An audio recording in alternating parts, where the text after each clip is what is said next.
Today marks another milestone in the lives of our graduates.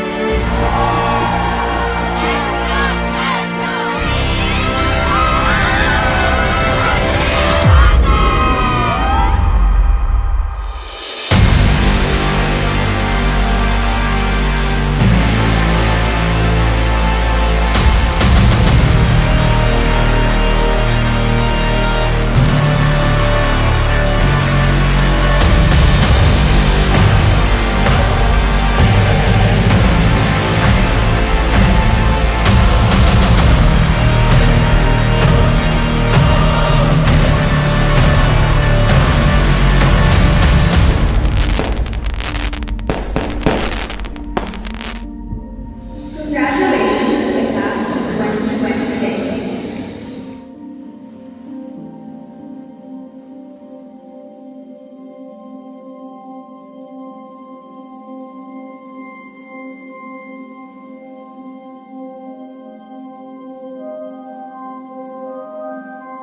Mayang Tomasian Angelicans, ipagtanggol ang veritas. Kung ano ang tunay, kung ano ang totoo. My dear Tomasian Angelicans, siguro nakailak ballpen na rin kayo. Sa lahat ng taon ng pamamalagi nyo sa USC Angelicum, hawak-hawak niyo yung ballpen. Napubos na siguro yung makatinta ng ballpen para lang sumagot sa mga exams. At sa mga guro, marami na kayong mga red ballpens na naubos para lang itama, mali, para i-acknowledge kung anong tama.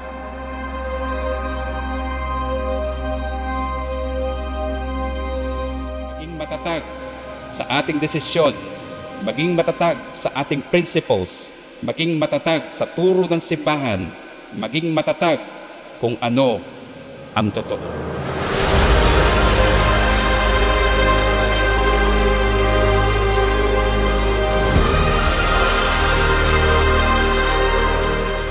Sa inyong pagsusuot ng Dominican Mission Cross, naway magsilbi itong paalala sa mga kagandahang asal na natutunan ninyo sa ating paaralan.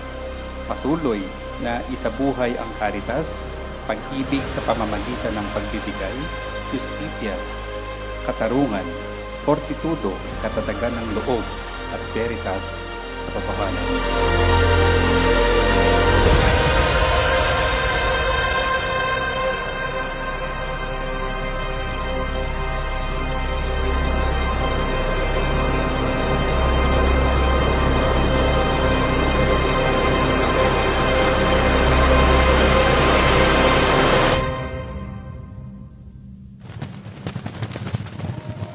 Sigaw mo sa hangin, tumindig at magsilbi. Liwanag, liwanag sa dilim.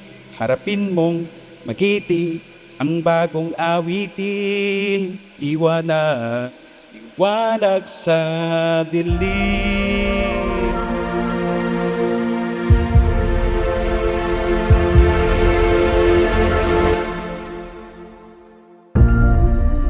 This is where we come alive. Naway maging isang tunay na tumasinong Anghelicano kayo sa patnubay ng inyong seal, stewards of God's creation, tagapangalaga ng mga likha ng may kapal, engaged global citizens, mga mamamayang nakikilahok sa mga gawaing panlipunan, active lifelong learners, aktibong nagtataguyod ng kaalaman at pagkatuto, at lovers of truth, pagmamahal sa katotohanan.